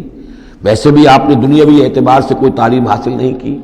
دنیاوی معیار کے اعتبار سے لکھنا پڑھنا آپ نہیں جانتے تھے، تو امی تھے۔ تو رسول نبی الامی، جو پیروی کریں گے میرے اس رسول کی جو نبی امی ہوگا، جسے یہ پائیں گے، الذی یجدونہ مکتوبا، لکھا ہوا، جس کی علامات اور جس کی پیشن گوئیاں، عندہم فی التوراۃ والانجیل، ان کے پاس تورات اور انجیل دونوں میں، یامرہم بالمعروف، وہ انہیں نیکی کے حکم دے گا، وینہاہم عن المنکر، اور تمام بدیوں سے روکے گا، ویحل لہم الطیبات، اور ان کے لیے تمام حلال چیزیں، پاک چیزیں حلال کر دے گا۔ یعنی جو ہم پڑھ چکے ہیں کچھ چیزیں تھیں کہ جو بنی اسرائیل پر ان کی شرارتوں کی وجہ سے بھی حرام کر دی گئی تھی، یہ تمام بندشیں اٹھا دے گا، تمام پاکیزہ چیزوں کو ان کے لیے حلال کرے گا۔ وَيُحَرِّمُ عَلَيْهِمُ الْخَبَائِثَ، اور جتنی خبیث ناپاک چیزیں ہیں انہیں حرام قرار دے گا۔ وَيَضَعُ عَنْهُمْ إِصْرَهُمْ وَالْأَغْلَالَ الَّتِي كَانَتْ عَلَيْهِمْ، اور ان سے اتار دے گا، دور کر دے گا، انہیں نجات دے گا ان کے بوجھوں سے اور ان کی ان توقوں سے کہ جو ان کے اوپر پڑے ہوئے ہوں گے۔ یعنی مختلف رسوم اور رواج، ان کے توق جو لوگ باندھ لیتے ہیں اپنے گلوں کے اندر، چاؤ میں کچھ لوگ دولت والے جو ہیں وہ نئی نئی رسمیں ایجاد کرتے ہیں، نئے نئے تہوار ایجاد کرتے ہیں، نئی جو ہیں، اور تقریبات کا چرچا ہو جاتا ہے۔ غریبوں کے لیے پھر ان کو پورا کرنا پڑتا ہے، شادی بیاہ کی یہ تقریبات ہیں۔ اب جن کے پاس حرام کی دولت کے انبار جمع ہیں، ان کے لیے تو اپنی دولت مندی کے اظہار کا موقع ہے، کیسے پتہ چلے گا ہم دولت مند ہیں؟ اسی طریقے سے جیسے کہ ہندوؤں کے ہاں بنیے کی دولت کیا لگتی تھی مکان پر یا بیاہ شادی پر، باقی کھانا پینا ان کے ہاں نہیں تھا، نہ اچھا پہننا، نہ اچھا کھانا، نہ اچھا پینا، لیکن مکان بنائیں گے تو عالیشان، اور دوسرے یہ کہ شادی کریں گے تو پھر ٹھاٹ کے ساتھ۔ یہی ہمارے ہاں بھی معاملے چلے آ رہے ہیں، وہ ہندوانہ پس منظر ہے اور اس میں رسومات ہیں۔ اب یہ امیروں کے لیے تو چونچلے ہیں، غریبوں کے لیے یہ اسر اور اغلال ہیں۔ اسر وہ بوجھ کو جن کو لے کے چل نہ سکے، نتیجہ کیا نکلتا ہے؟ بچیاں بیٹھی ہوئی ہیں، ہاتھ پیلے نہیں ہو سکتے، شادی نہیں ہو سکتی، نہ نومن تیل ہو، نہ رادہ ناچے، نہ سارے تقاضے پورے ہوں، نہ شادی ہو سکے۔ تو یہ جو اس اور اغلال لوگوں نے، پھر یہ کہ جو سوشل ایولیوشن کہہ لیجئے یا جو بھی اس کے اندر تنزل ہوا ہے، جس کے نتیجے میں لوگوں کے اوپر طرح طرح کی قیدیں آ گئی ہیں، کہیں جو ہے وہ جاگیرداری نظام آ گیا ہے، اس کی قید ہے، کہیں بادشاہت ہے، امپیریلزم ہے، اس کی قید ہے، کہیں سرمایہ دار نظام ہے، اس کا تشدد ہے۔ تو محمد جب آئیں گے، یہ اللہ تعالیٰ فرما رہے ہیں، تو ان تمام قیدوں سے نجات دلائیں گے، ان تمام بوجھوں سے نوع انسانی کو نجات دیں گے، عدل اور قسط کا نظام قائم کریں گے۔ تو وہ چاہے رسومات کی شکل میں ہو، اور چاہے یہ کہ ایک نظام ظالمانہ ایکسپلائٹیٹو اگر نظام ہے، ریپریسو نظام ہے، تو اس کو ہٹا کر فالذین آمنوا بہ۔ اب یہ جو الفاظ آ رہے ہیں اس آیت مبارکہ کے، یہ بہت اہم ہے، اس پر میرا ایک پورا کتابچہ موجود ہے کہ جس کا عنوان ہے نبی اکرم صلی اللہ علیہ وسلم سے ہمارے تعلق کی بنیادیں۔ فالذین آمنوا بہ گنتی کر لیجئے، تو جو لوگ ان پر ایمان لائیں گے، پہلی شرط ہے ایمان، وعزروہ، اور ان کا ادب کریں گے، ونصروہ، اور اس کی مدد کریں گے، واتبعوا النور الذی انزل معہ، اور اس نور کی پیروی کریں گے جو ان کے ساتھ نازل کیا جائے گا۔ اولئک ھم المفلحون، یہی لوگ ہوں گے فلاح پانے والے۔ اللہم ربنا اجعلنا منہم۔ اب یہاں تھوڑی سی وضاحت کر لیجئے، فالذین آمنوا بہ، وہ لوگ جو اس پر ایمان لائیں گے۔ ایمان کے دو تقاضے سمجھ لیجئے، ایک تقاضا اطاعت، لا یؤمن احدکم حتی یکون ہواہ طبعا لما جئت بہ، تم میں سے کسی شخص کا مجھ پر ایمان نہیں ہے جب تک کہ اس کی خواہش نفس تابع نہ ہو جائے اس کے جو میں لے کر آیا ہوں، جو احکام میں لے کر آیا ہوں۔ تم اگر جب ایمان رکھتے ہو کہ میں اللہ کی طرف سے لے کر آیا ہوں تو تمہیں ان کو ماننا ہے۔ لا یؤمن احدکم حتی یکون ہواہ طبعا لما جئت بہ۔ دوسرا تقاضا، لا یؤمن احدکم حتی اکون احب الیہ من والدہ وولدہ والناس اجمعین، تم میں سے کوئی شخص مومن نہیں ہو سکتا جب تک کہ میں اسے محبوب تر نہ ہو جاؤں، اپنے باپ سے بھی، بیٹے سے بھی، تمام انسانوں سے۔ تو ایک غائب درجے میں اتباع اور اطاعت، اور دوسرے غائب درجے میں محبت محمد رسول اللہ صلی اللہ علیہ وسلم کی، یہ ایمان کے تقاضے ہیں۔ اب اس کا نتیجہ خود بخود نکلے گا، پھر آپ کی تعظیم ہوگی، عظمت ہوگی، آپ کا نام جہاں سنیں گے، درود آپ پڑھیں گے، یہ ساری چیزیں جو ہیں، اور یہ کہ جہاں آپ کا کوئی قول آپ کو سنایا جائے فوراً زبان بند ہو جانی چاہیے۔ پھر یہ نہیں کہ اپنی عقل جو ہے آدمی لڑا رہا ہے، ہاں اس کی تحقیق ہو سکتی ہے کہ واقعتاً یہ حضور نے فرمایا یا نہیں فرمایا، یہ حدیث ضعیف ہے، مضبوط ہے، کیسی ہے، لیکن اس وقت خاموش ہونا ضروری ہے۔ جب کسی نے کہا یہ حدیث ہے، ہو سکتا ہے کہ حدیث صحیح ہو اور حضور کی طرف اس کی نسبت جو ہے وہ صحیح ہو، مضبوط ہو، لہذا فوری طور پر اپنی زبان بند کر دینا یہ ادب کا تقاضا ہے۔ تو وعزروہ ہو ونصروہ ہو، اور مدد کرے۔ مدد کس کام میں؟ حضور نے ذاتی تو اپنی کوئی امپائر بلڈ نہیں کی، نہ آپ نے اپنے لیے کوئی جاگیر بنائی، نہ کوئی جائیداد بنائی، کس کام کے لیے نصرت چاہیے تھی اللہ کے دین کے لیے، اس کے غلبے کی جد و جہد، اس کے لیے بھیجے گئے محمد صلی اللہ علیہ وسلم، هو الذی ارسل رسولہ بالہدی ودین الحق لیظہرہ علی الدین کلہ، اور اس کے لیے پکار ہے من انصاری اللہ، یہ میرا فرض منصبی ہے، اللہ کا دین مجھے غالب کرنا ہے، یہ میری ذمہ داری ہے، کون ہے جو میرا ہاتھ بٹھائے، میرا مددگار بنے۔ تو یہ میدان اب بھی کھلا ہوا ہے، دین پہلے غالب ہوا تھا پھر مغلوب ہو گیا، اور اب تو مغلوب ہے پوری دنیا میں، کہیں بھی ہم ایک انچ زمین نہیں دکھا سکتے جہاں کہہ سکے دنیا سے، نوع انسانی سے کہ اور دیکھو یہاں یہ اصل دین موجود ہے بتمام و کمال۔ تو وہ مشن جو ہے محمد رسول اللہ صلی اللہ علیہ وسلم کا، وہ اب بھی زندہ ہے، لہذا اس کی مدد کرنی ہے۔ واتبعوا النور الذی انزل معہ، اور اس مشن کی تکمیل میں جو راستہ ہے، جو طریقہ اللہ نے بتایا ہے، وہ اس قرآن کے ذریعے سے ہے، تذکیر قرآن سے، تبلیغ قرآن کی، انذار قرآن سے، تبشیر قرآن سے، تعلیم قرآن کی، یتلو علیہم آیاتہ ویعلمہم الکتاب والحکمۃ ویزکیہم، اس کے ذریعے سے لوگوں کو کھینچو، لوگوں کو نکالو گندگیوں میں سے اور اندھیروں میں سے، لوگوں کے اندر ایمان کی شمع روشن کرو، پھر انہیں منظم کرو، جمع کرو، پھر باطل سے ٹکراؤ۔ فالذین آمنوا بہ وعزروہ ونصروہ واتبعوا النور الذی انزل معہ، تو جو لوگ ان پر ایمان لائیں گے اور ان کی تعظیم کریں گے اور ان کی مدد کریں گے اور اس نور کی پیروی کریں گے جو ان کے ساتھ نازل کیا جائے گا، یعنی قرآن مجید حضور کے ساتھ یہ نازل کیا گیا، بھیجا گیا۔ اولئک هم المفلحون، یہی لوگ ہوں گے فلاح پانے والے۔ اللہم ربنا اجعلنا منہم۔ قل یا ایھا الناس، اب ظاہر بات ہے کہ وہ لمبی بات کو اب یہاں پہ ختم کرتے ہوئے کہ اب حضور صلی اللہ علیہ وسلم تشریف لے آئے، اب یہی بات اس کے حوالے سے اب آپ سے کہا جا رہا ہے کہ اے نبی، جو خبر دی تھی اس وقت ہم نے موسیٰ کو، اور جو ہم نے کہہ دیا تھا کہ جو رحمت ہے ہماری خصوصی وہ انہی لوگوں کے لیے ہوگی تم میں سے کہ جو محمد عربی صلی اللہ علیہ وسلم پر ایمان لے آئیں گے، تو اب کہہ دیجئے ڈنکے کی چوٹ، قل یا ایھا الناس، کہہ دیجئے اے لوگوں۔ اور یہ پھر بہت نوٹ کرنے کے قابل ہے کہ ہم نے اب تک جتنے رسولوں کا تذکرہ سنا ہے، پڑھا ہے سورہ اعراف میں، وہ یا قوم یا قوم یا قوم، اے میری قوم کے لوگوں، لیکن محمد رسول اللہ کی امتیازی شان یہ ہے کہ یہ قوم کی طرف مبعوث نہیں ہوئے، صرف پوری نوع انسانی کی طرف۔ جیسے سورہ بقرہ کے تیسرے رکوع کی پہلی آیت میں نے حوالہ دیا تھا، یا ایھا الناس اعبدوا ربکم الذی خلقکم والذین من قبلکم لعلکم تتقون۔ تو یہ آفاقی رسالت ہے، عالمی رسالت ہے، انسانی سطح پر ہے۔ قل یا ایھا الناس انی رسول اللہ الیکم جمیعا، میں اللہ کا رسول ہوں تمہاری طرف، سب کی طرف۔ الذی لہ ملک السماوات والارض، یہ بات 5 مرتبہ قرآن میں کہی گئی ہے مختلف الفاظ میں کہ حضور کی بعثت پوری نوع انسانی کے لیے ہے، جس میں سب سے نمایاں آیت وہ ہے وما ارسلناک الا کافۃ للناس بشیرا ونذیرا، ہم نے نہیں بھیجا ہے محمد آپ کو مگر پوری نوع انسانی کے لیے بشیر اور نذیر بنا کر۔ باقی یہ کہ اور مختلف اسالیب میں 4 مرتبہ اور یہ بات آئی ہے کہ آپ کی بعثت جو ہے کسی خاص قوم، کسی خاص ملک، کسی خاص رنگ اور نسل کے لوگوں، کسی خاص قبیلے کی طرف نہیں ہے، بلکہ پوری نوع انسانی کی طرف ہے۔ قل یا ایھا الناس انی رسول اللہ الیکم جمیعا الذی لہ ملک السماوات والارض، میں اس اللہ کا رسول ہوں جس کے لیے آسمان اور زمین کی بادشاہی ہے۔ لا الہ الا ہوا، اس کے سوا کوئی معبود نہیں۔ یحیی و یمیت، وہی زندہ رکھتا ہے اور وہی موت وارد کرتا ہے۔ فآمنوا باللہ، تو ایمان لاؤ اللہ پر، ورسولہ النبی الامی الذی، اور اس کے اس رسول پر جو نبی امی ہے، اور جو یؤمن باللہ وکلماتہ، جو ایمان رکھتا ہے اللہ پر اور اس کے کلام پر، اس کے کلمات پر، اس کی باتوں پر، واتبعوہ، اور اس کی پیروی کرو، لعلکم تہتدون، تاکہ تم ہدایت پاؤ۔ یہ گویا کہ اعلان عام ہوا محمد رسول اللہ صلی اللہ علیہ وسلم کا کہ وہ جو بات اللہ تعالیٰ نے حضرت موسیٰ سے کہی تھی، یہ اس کے مطابق میری بعثت ہوئی ہے۔ اور اب گویا کہ جیسا کہ میں نے آپ کو بتایا تھا،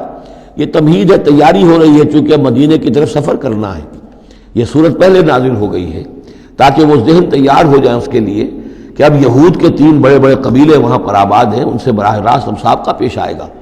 ابھی تک براہ راست خطاب یہود سے نہیں ہوا، یا بنی اسرائیل سے کوئی خطاب نہیں، گفتگو ہو رہی ہے محمد رسول اللہ سے یا اہل مکہ سے یا حضور کی وساطت سے مسلمانوں سے۔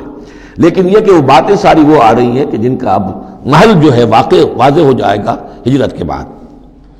وَمِن قوم موسیٰ أُمَّةٌ يَهْدُونَ بِالْحَقِّ وَبِهِ يَعْدِلُونَ، اور موسیٰ کی قوم میں یقیناً کچھ لوگ ایسے تھے، امتن ایسے لوگ تھے کہ جو حق کی ہدایت دیتے تھے۔ یعنی یہ تو نہیں ہو سکتا اتنے جلیل القدر پیغمبر کے کوئی بھی ساتھی نہ ہو، حواری نہ ہو، یا بڑی اکثریت ان کی جو ہے ناہنجاروں پر رہی مشتمل، لیکن بہرحال ان کے ساتھ ایک جماعت ان کے حواریین کی، ان کے ساتھیوں کی۔ وَمِن قوم موسیٰ أُمَّةٌ يَهْدُونَ بِالْحَقِّ وَبِهِ يَعْدِلُونَ، ایسی قوم ان کے اندر رہی ہے، قوم موسیٰ میں سے ایسی لوگ، ایسی جماعت جو حق ہی کی ہدایت بھی دیتے تھے اور حق ہی کے ساتھ فیصلے بھی کرتے تھے، عدل بھی کرتے تھے۔ وَقَطَّعْنَاهُمْ اثْنَتَيْ عَشْرَةَ أَسْبَاطًا أُمَمًا، اور ہم نے انہیں علیحدہ علیحدہ کر دیا 12 بڑی بڑی قبیلوں کی جماعت میں، اسباط امما، بار جماعتیں بن گئیں علیحدہ علیحدہ، ان کی امتیں بن گئیں، علیحدہ قبیلے بن گئے، کیونکہ یہ 12 بیٹے تھے حضرت یعقوب علیہ السلام کے، اور ان میں سے ہر ایک سے ایک قبیلہ چلا ہے۔ تو ابھی وہ انسان کا جو تمدنی ارتقاء جو ہے ابھی قبائلی دور میں تھا، لہذا اس قبائلی نظام ہی کو اللہ تعالیٰ نے ان کے لیے باقی رکھا۔ چنانچہ پانی بھی جب دیا تو 12 چشمے، تاکہ ہر قبیلے کا چشمہ علیحدہ ہو اور یہ آپس میں لڑیں جھگڑے نہیں۔ ہر قبیلے کا کوئی اپنا سردار ہے، اس کا اپنا ایک نظام ہے، کوئی نزاع ہو گیا ہے تو وہ آپس میں اس کو حل کر سکتے ہیں، لیکن اگر بین القبائل معاملہ ہو جائے تو پھر اس کو حل کرنا جو ہے مشکل ہو جائے گا۔ وَأَوْحَيْنَا إِلَىٰ مُوسَىٰ إِذْ اسْتَسْقَاهُ قَوْمُهُ، اور ہم نے وحی کی موسیٰ کی طرف جب کہ پانی طلب کیا ان سے اس کی قوم نے، أَنِ اضْرِب بِعَصَاكَ الْحَجَرَ، کہ اپنے اسی عصا سے، اپنی لاٹھی سے ضرب لگائیے چٹان پر۔ فَانْبَجَسَتْ مِنْهُ اثْنَتَا عَشْرَةَ عَيْنًا، تو اس میں سے 12 چشمے پھوٹ بہے۔ یہ بات ہم پڑھ چکے ہیں سورہ بقرہ میں۔ قَدْ عَلِمَ كُلُّ أُنَاسٍ مَشْرَبَهُمْ، ہر قبیلے نے، ہر قوم نے پہچان لیا، معین کر لیا اپنے مشرب کو۔ مشرب یہ بھی اس میں ظرف ہے، پینے کی جگہ، اپنا گھاٹ معین ہو گیا، یہ چشمہ ہمارا، یہ چشمہ ان کا، یہ چشمہ ان کا ہے، یہ بنی لاوی کا ہے، یہ فلاں کا ہے، بنی یہودا کا ہے۔ وَظَلَّلْنَا عَلَيْهِمُ الْغَمَامَ، اور ہم نے ان کے اوپر سائبان ابر کا طاری کر دیا تاکہ دھوپ سے بچیں۔ وَأَنزَلْنَا عَلَيْهِمُ الْمَنَّ وَالسَّلْوَىٰ، اور ہم نے ان پر من اور سلوہ کے ذریعے انہیں خوراک بہم پہنچائی، اتارا ان پر ہم نے من اور سلوہ۔ کلوا من طیبات ما رزقناکم، کھاؤ ان پاکیزہ چیزوں میں سے کہ جو ہم نے تمہیں رزق میں دی ہیں۔ وما ظلمونا، اور انہوں نے کوئی ہم پر ظلم نہیں کیا، ہم پر کیا ظلم کر سکتے تھے، ہمارا کیا بگاڑ سکتے تھے۔ وما ظلمونا، انہوں نے ہمارا کیا بگاڑا، ہمارا کیا بگاڑ لیں گے۔ ایک حدیث قدسی میں آتا ہے کہ اے میرے بندو، اگر تم سب کے سب اولین اور آخرین اور انس اور جن سب بدترین جیسے ہو سکتا ہے تم میں سے کوئی شخص ویسے بن جاؤ، تب بھی میرے خزانے میں کوئی کمی نہیں آئے گی۔ اور تم سب کے سب اولکم و آخرکم و انسکم و جنکم سب کے سب مل جاؤ اور بہترین میرے مطیع بن جاؤ، میرے بندگی کرنے والے بن جاؤ، میرے خزانے میں کوئی اضافہ نہیں ہوگا، میں تو غنی ہوں۔ تو وما ظلمونا، انہوں نے ہم پر ہمارا کچھ نہیں بگاڑا،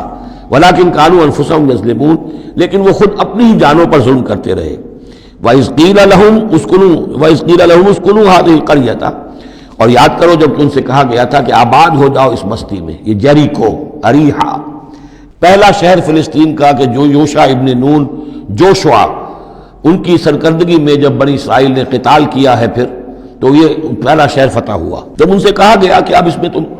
رہ سکتے ہو، بس جاؤ۔ وَكُلُوا مِنْهَا حَيْثُ شِئْتُمْ، اور اس میں سے جو بھی چاہو، جہاں سے بھی چاہو تم کھاؤ۔ وَقُولُوا حِطَّةٌ، اور دیکھو استغفار کرتے رہو، کہتے رہو اے اللہ ہمارے گناہ جھاڑ دے، ہماری کوتاہیاں، ہماری جو بھی کوئی کمیاں رہ گئی ہیں ان کو پورا کر دے۔ وَادْخُلُوا الْبَابَ سُجَّدًا، اور جب داخل ہو شہر کے دروازے میں تو سر جھکا کر داخل ہو، تمہاری گردنیں اکڑی ہوئی نہ ہوں۔ نغفر لکم خطیئاتکم، ہم تمہاری جو بھی خطائیں ہیں وہ بخش دیں گے، جو بھی غلطیاں ہوئی ہیں، فروغ گزاشتیں ہوئی ہیں، ان سب سے درگزر فرمائیں گے۔ سنزید المحسنین، اور نہ صرف یہ کہ وہ خطائیں معاف کر دیں گے، جو ان میں سے محسن ہوں گے تم میں سے انہیں تو اب اور دیں گے، ان کے درجات بلند کریں گے، ان کو اور اونچے سے اونچے مراتب عطا کریں گے۔ فبدل الذین ظلموا منہم قولا غیر الذی قیل لہم، تو بدل دیا ان میں سے جو ظالم تھے، گناہ گار تھے، ایک ایسی بات کو کہ جو ان سے کہی گئی تھی اس کی بجائے، یعنی وہ کہا گیا تھا حطۃ حطۃ حنطۃ حنطۃ، ہمیں گیہوں چاہیے، گیہوں چاہیے۔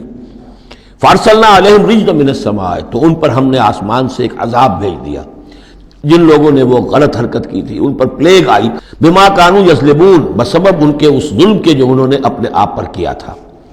واسألہم عن القریۃ التی کانت حاضرۃ البحر، اور ذرا ان سے سوال کیجئے اس بستی کے بارے میں کہ جو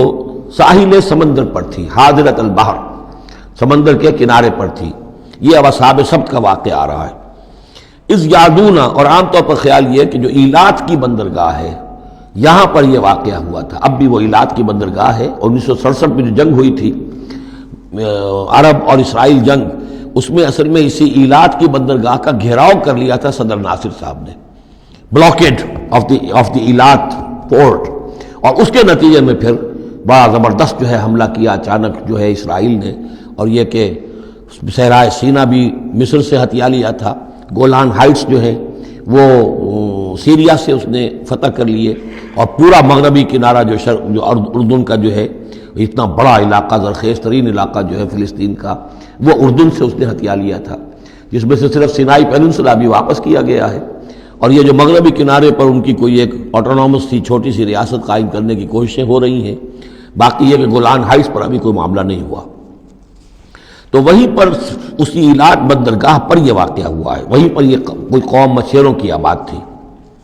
وَاسْأَلْهُمْ عَنِ الْقَرْيَةِ الَّتِي كَانَتْ حَاضِرَةَ الْبَحْرِ، وہ سمندر کے کنارے آباد تھی، اِذْ يَعْدُونَ فِي السَّبْتِ، جبکہ وہ سبت کے قانون میں حد سے تجاوز کرنے لگے۔ اِذْ تَأْتِيهِمْ حِيتَانُهُمْ يَوْمَ صَبْتِهِمْ شُرَّعًا، جبکہ آتی تھیں ان کی مچھلیاں ان کے پاس یوم صبتہم، جس دن کہ ان کا سبت ہوتا تھا، شُرَّعًا، شُرَّع جیسے کہ نیزہ کو چلاتا ہے، یعنی یہ کہ کبھی اگر آپ نے کماڑی میں کھڑے ہو کر دیکھا ہو تو کبھی کبھی ایسا ہوتا ہے کہ کوئی مچھلی جو ہے وہ چھلانگ مار کے اوپر آتی ہے پھر اندر چلی جاتی ہے۔ اب ظاہر بات ہے کہ یہ اٹکیلیاں کرتی تھی مچھلیاں، اللہ تعالیٰ نے سکس سینس دے رکھی ہے، حیوانات کو بھی ہے، انہیں پتہ چل گیا تھا ہفتے کا ایک دن ایسا ہے کہ ہمیں کوئی ہاتھ نہیں لگاتا۔ اب وہ آ رہی ہیں، اٹکیلیاں کر رہی ہیں، چھلانگیں لگا رہی ہیں، یہ کھڑے ہوئے ہیں، ہاتھ بندھے ہوئے ہیں، اس لیے کہ سبت ہے، ہفتے کا دن ہے، پکڑ تو نہیں سکتے۔ تو شرعاً آتے تھے جسے نیزے چل رہے ہوں۔ وہ یوم لا یثبتون لا یاتیہم، جس دن سبت نہیں ہوتا تھا یعنی باقی 6 دن وہ دور کہیں گہرے پانی میں چلی جاتی تھی، اور گہرے پانی میں جا کے مچھلیوں کا پکڑنا جو ہے اس وقت تک تو انسان کے پاس آلات نہیں تھے۔ کذالک نبلوہم بما کانوا یفسقون، اس طرح ہم نے انہیں آزمایا تھا، ایک بڑی آزمائش میں ڈال دیا کہ دیکھیں یہ کتنے ثابت قدم رہتے ہیں، شریعت کے حکم پر قائم رہتے ہیں اور فاقہ برداشت کر لیتے ہیں، یا یہ کہ شریعت کے ساتھ کوئی استہزاء کرتے ہیں، تمسخر کرتے ہیں۔ وَإِذْ قَالَتْ أُمَّةٌ مِّنْهُمْ، یہاں بھی نوٹ کر لیجئے کہ جیسے وہاں معاملہ ہوا 3 حصوں میں یہ قوم تقسیم ہو گئی۔ ایک حصہ وہ تھا کہ جس نے اس گناہ میں حصہ نہیں لیا اور وہ منع بھی کرتا رہا کہ مت کرو، دیکھو نہیں منکر کا فریضہ سر انجام دیتا رہا، یہ اللہ تعالیٰ کا۔ وہ کرتے کیا تھے؟ ہفتے کے روز گئے، گڑھے کھودے اور سمندر کا پانی اس میں لے آئے ساحل کے ساتھ گڑھے کھود کر، تو اس کے ساتھ مچھلیاں بھی آ گئیں، واپسی کا راستہ کر دیا بند، مچھلی کو ہاتھ نہیں لگایا، ہفتے کو اتوار کو جا کے مچھلی پکڑ لی، تو فائدہ کیا ہوا؟ اصل میں ہفتے کا قانون تو یہ تھا کہ ہفتے کا دن تم لگاؤ اللہ کی یاد میں، ذکر میں، عبادت میں، تورات پڑھو، پڑھاؤ، سیکھو، سکھاؤ۔ 6 دن تم کام کرو دنیا کا، اپنی معاش کا، 7واں دن تم فارغ رکھو اللہ کے لیے، دین کے لیے۔ لیکن جب وہ گڑھے کھودنے میں دن صرف ہو گیا تو چاہے مچھلی پکڑی یا نہیں پکڑی، تو جو اصل روح تھی اس حکم کی وہ تو ختم ہو گئی۔ تو یہ ہے کہ جس میں انہوں نے استہزاء کیا، گویا کہ شریعت کا مذاق اڑایا۔ اب ایک تو وہ تھے کہ جنہوں نے نہ تو اس جرم میں حصہ لیا اور وہ منع بھی کرتے رہے، ایک وہ تھے کہ جو حصہ تو نہیں لیا جرم میں لیکن منع نہیں کرتے تھے، خاموش رہتے تھے، تیسرے وہ تھے کہ جو جرم کے اندر باقاعدہ جری ہو کر وہ حصہ لے رہے تھے۔ تو اب جو لوگ منع کر رہے تھے ان سے انہوں نے کہا جو منع نہیں کر رہے تھے، جو خود بھی نہیں کر رہے تھے لیکن منع بھی نہیں کر رہے تھے۔ اذ قالت امۃ، جب کہا اس درمیانی طبقے نے، منہم، ان میں سے، لما تعظون قوما اللہ مہلکہم، کیوں وعظ کر رہے ہو ان لوگوں کو، کیوں اپنے آپ کو ہلکان کرتے ہو کہہ کہہ کہ تم، اور نہی عن المنکر کا فریضہ سر انجام دے دے کے تھک گئے ہو، یہ قوم اب ماننے والی نہیں ہے، اللہ اس کو ہلاک کر کے رہے گا۔ لما تعظون قوما اللہ مہلکہم او معذبہم عذابا شدیدا، یا انہیں پھر عذاب دے گا بہت سخت عذاب۔ قالوا، اب یہ جواب کن کی طرف سے ہے؟ جو خود بھی بچے ہوئے تھے گناہ سے، روک بھی رہے تھے اپنی امکانی حد تک کہ خدا کے لیے باز آ جاؤ، یہ شریعت کا استہزاء نہ کرو، مذاق نہ اڑاؤ۔ قالوا معذرۃ الی ربکم، انہوں نے کہا کم سے کم اپنے رب کے ہاں ہم عذر تو پیش کر سکیں گے کہ اے پروردگار، ہم آخری وقت تک انہیں روکتے رہے، ہم نہی عن المنکر کا فرض سر انجام دیتے رہے، ہم نے اپنی بات نہیں چھوڑی، ہم نہ صرف یہ کہ اس گناہ سے خود بچے رہے بلکہ ان گناہ گاروں کو بھی روکتے رہے۔ وَلَعَلَّهُمْ يَتَّقُونَ، اور یہ اس سے بھی زیادہ اہم ہے، اور کیا پتہ ہو سکتا ہے ان میں تقویٰ پیدا ہو جائے۔ کیسے آپ کہہ سکتے کسی ایک بندے کی سمجھ میں آ جائے، کوئی ایک شخص تائب ہو جائے؟ تو جیسا کہ حضور کی حدیث حضرت علی سے خطاب کر کے آپ نے فرمایا، لا یہدی اللہ بک رجلا واحدا خیر لک من حمر النعم، اگر اللہ تمہارے ذریعے سے علی ایک شخص کو بھی ہدایت دے دے تو یہ تمہارے لیے سرخ اونٹوں سے بڑھ کر دولت ہے۔ تو اگر ایک بھی بچ جائے، لعلہم یتقون، فلما نسوا ما ذکروا بہ، تو پھر جب انہوں نے نظر انداز کر دیا اس نصیحت کو جو انہیں کی جا رہی تھی، یعنی لگے رہے اپنے اس جرم کے اندر، انجینا الذین ینہون عن السوء، ہم نے بچا لیا ان کو جو کہ بدی سے روکتے تھے، عذاب سے بچے ہیں صرف وہ جو بدی سے روکتے تھے۔ وَأَخَذْنَا الَّذِينَ ظَلَمُوا بِعَذَابٍ بَئِيسٍ بِمَا كَانُوا يَفْسُقُونَ، اور پکڑ لیا ہم نے ان کو کہ جو اس ظلم میں، گناہ میں اور شریعت کا استہزاء کرنے میں کہ جو مجرم تھے، ان کو ایک بہت ہی برے عذاب میں پکڑا، ان کی اس ناہنجاری کی وجہ سے، سرکشی کی وجہ سے، نافرمانی کی وجہ سے۔ فلما عتوا عما نہوا عنہ، جب وہ بڑھ گئے، چڑھ گئے، بہت ہی آگے بڑھ گئے ان چیزوں میں جن سے ان کو روکا گیا تھا، قلنا لہم کونوا قردۃ خاسئین، تو ہم نے کہہ دیا کہ اب ہو جاؤ بندر، ذلیل بندروں کی شکل میں ان کی صورتیں جو ہیں وہ تبدیل کر دی گئی۔ یہ ہے وہ مکمل واقعہ کہ جس کا حوالہ اس سے پہلے کئی بار آ چکا ہے۔ سب سے پہلے سورہ بقرہ میں بھی آیا تھا، اس کی تفصیل یہاں آ گئی ہے۔ بارک اللہ لی و لکم فی القرآن العظیم و نفعنی و ایاکم بالآیات والذکر الحکیم۔